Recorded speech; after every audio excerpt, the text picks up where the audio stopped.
سلام مادر جگربیون گلبدین زیوبیکوف به شما پیشوای ملت. من مادر ورزشگر خدا رحمتی گلبدین هستم. جناب اولی، من 34 سال برای خلق و دولت خدمت کردم. من معلمه بودم و سابقه خدمتی به من امکانیت داد که شور فرزند خود رو در روحیه وطن دوستی، انسان دوستی و وطن پروری و سیاست دولت تربیه نمایم. 2 پسر و 2 دختر داشتم. پسر کلانی هم صاحب معلومات عالی، کارکن و حفظ حقوق بود. پسر خردی هم رحمتی گلبدین ورزشگر بود و کودکان را به ورزش جلب نبود. رهبر دولت، من پهم کننده سیاست پیش گرفته شما در بین والدین و خوانندگان جامعه بودم، هستم و میمونم. اما افسوس ساختارهای قدرتی شما پیشوای ملت با مناسبت‌های ناانسانانه خود خدمت‌های 30 ساله شما رو در زیر سوال ماندند. جناب والی، تشریف شما به ناحیه روشقلعه مسابقه دار نمیت رو خاطر کرد. چرا صدای دف زنان در ناحیه برای پیشوای ملت صدا نداد؟ پیشوای ملت، بعدتر فهمیدیم که کارمندان امنیت برای بالای مردم ناحیه تهمتی در ناحیه سلاح به دستان بسیارن گفتند. بعد فهمیدیم که به بالای خلقی مردم ناحیه روشقلعه هر گونه تهمت و گپای دروغ گفتن ممکن بوده است. پس آنها کدام راه را پیش گرفتند؟ تاریخ 25 نوامبر با تهمتی در دستی پسرم سلاح بود و هم مسلکان داشت. جناب والی، فرزند من بی‌رحمانه کشته شد.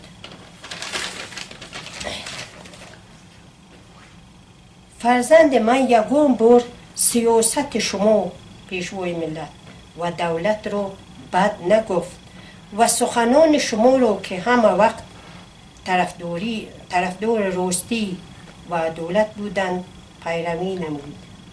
وی بی‌عدالتی رو بد میدید. از این سبب با وی شخصان بی‌عدالت بدبینی داشتند.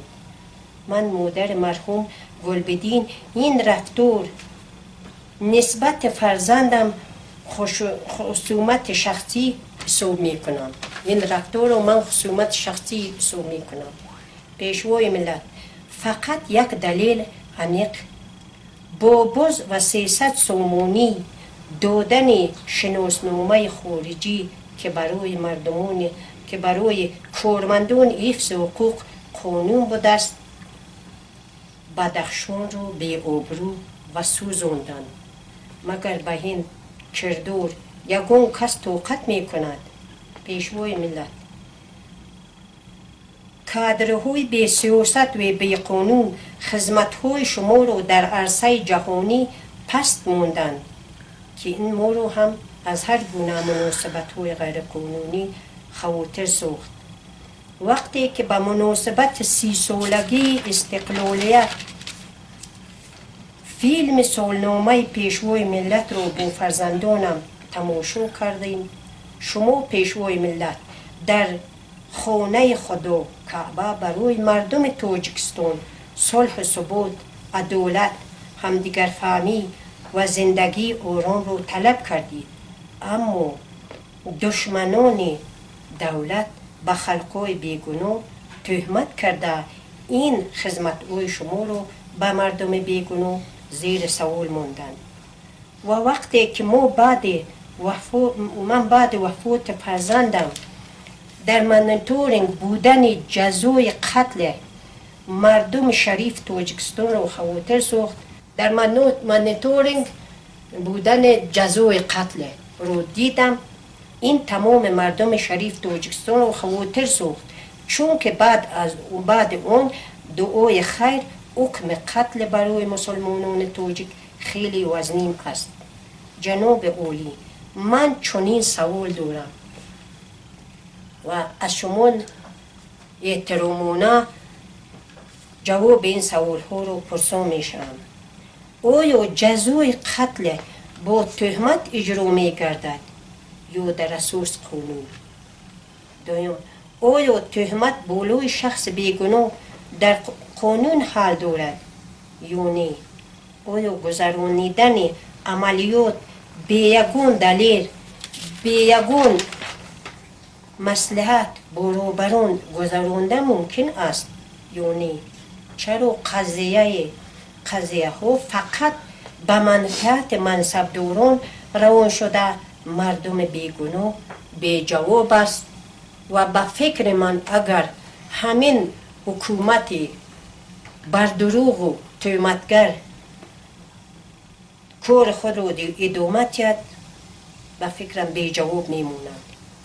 جناب عالی، من از سیاست پیش گرفته شما باوری دارم که زخم جگر ما جبر دیدگان شهروندان بیگناه که عیبدار کردند، شهروندان رو بیگناه عیبدار کردند و به دلیل عنق به حبس گرفته شدند، حال خود رو بیابد.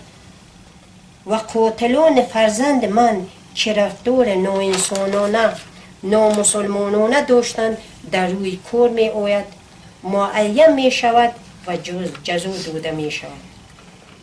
و دلیل نیروی قانون که با تهمت‌های بی اساس روی نوار آمده است برای مردم تاجیکستان عنق شود و راستکاری در این فیلم جایگزین گردد.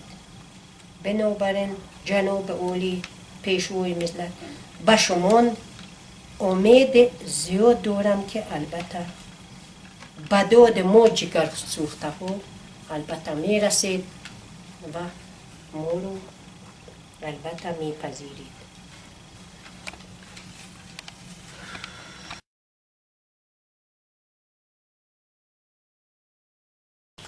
خوش چیز بوده سال 57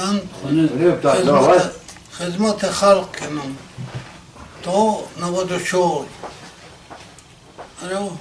مسن سال 90 بمال میدوین مویلا اما وقت سال پرالش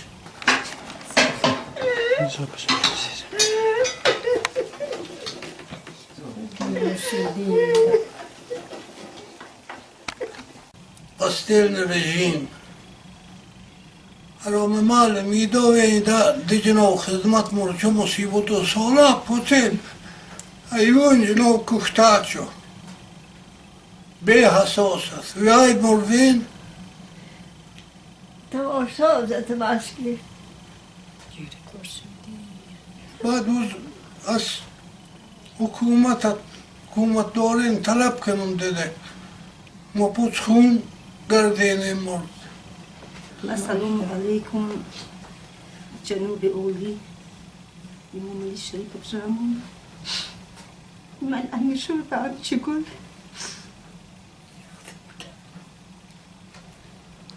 کشنی دو منات ممرزین جنو نقل که در بورای کشته شدن فرزندم همیشه تو شد تمام بستوی اخبار عموم دیگر دولت و غیر جمهوری تاجیکستان برنامه پخش نموده.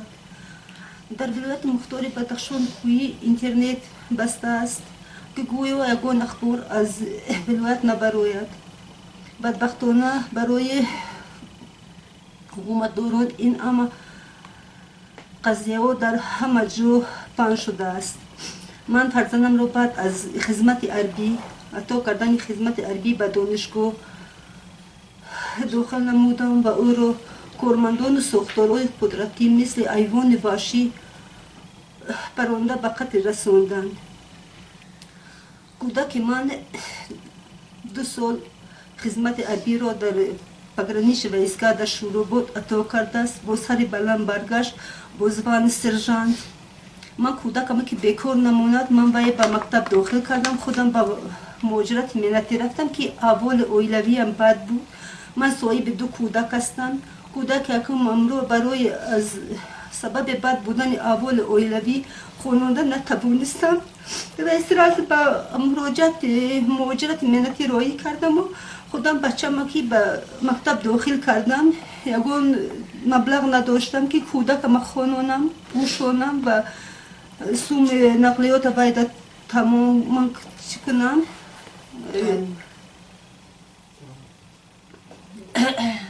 تیاره کنم. من به سبب این احوال اویلوی بد بودم، من به مهاجرت ملتی رفتم. من در مهاجرت ملتی بودم که کودک من 25 نوامبر همچون ایوان در پیش نشان دولتی، در پیش بیرق دولتی، در میدان اسماعیل سامونی کارمندان ساختارا کشتند و اشیانه به قتل رساندند. کودک من چی عیب داشت؟ من در دیوان دلیلا دارم، من چی دارم؟ شاهدا دارم. من برای امی کودکم شده از شما التماس میکنم که کسی که کودک من رو وحشیانه به قتل رسانده است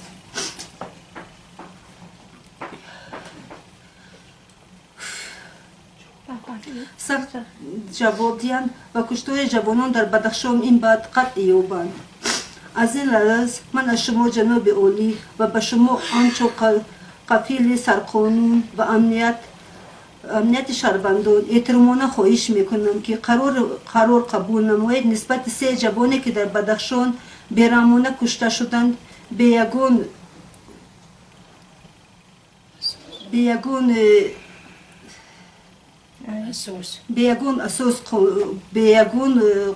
اساس کشته شدند که عملیات حربی تشکیل کردند و این او را به جوابگری کشید. و از شما خواهش میکنم چون زن مادر این کودکای ما را که جواب میدن که ما را در این شهر خاروق نه پروکراتورای دولتی نه رئیس نویم نه رئیس ولایت یگان کس ما را دستگیری نمیکنه. از شمایان احترامانه خواهش میکنم که این طلباتای ما را به جا آورید و امین کوشش کنید که امین چی ما به جواب نمیماند، این طلباتای ما به جواب نمانند. وقتی که هر روز در خیلی ما حقوق نداریم که در آینه نیلگون بای کنیم، برآمد و درد دل خود رو گوییم. هر روز اونهایی که کشتند در قید حیات نیستند، هر روز از آینه نیلگون وای تهمت و دروغ‌های بسیار پخش شده ایستادند. ما طاقت این نداشته به نزد پروکرور وای فامیلش فراموش کردم، پرویز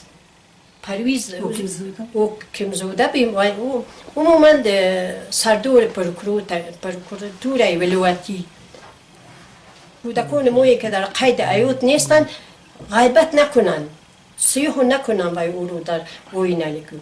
لیکن از پروکراتورای ولایتی ما مناسبت دهلانه او با جبر دیدگان رو دیدیم و خلاص. وابسته به اون که ما جگر سوخته هستیم و تا هنوز انا قریب 3 ماه میشد یگان کس از طرف ارگانهای حقوق، از طرف رئیس ولایت، از طرف رئیس جماعت، از طرف رئیس نوحه یگان کس به حال ما رو خبرگیری نمی کند.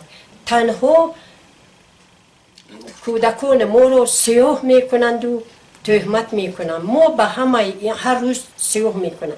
ما به همین مناسبتی حکومت نسبت به ما جگر سوخته و نسبت به ما جبری دیدگان طاقت نکرده برای داد به نزد رئیس ولایت و پروکراتورای ولایتی اومدیم. اما در اونجا چرا دیدیم؟ در اونجا مناسبت دهلونه این حکومتی دروغگو و تهمتگر و این پروکروری بی سیاست فقط مناسبت دغلونه و او شنیدیم و خلاص. بنابراین پیشوای ملت محترم امام علی رحمون پرزیدنت مملکت، ما آخرین به یک فکر اومدیم که این درد دل خود رو به شما گوییم کنی ای شما انتظاریم که در این جواب ما چرا میشنویم، انتظار جواب شماییم.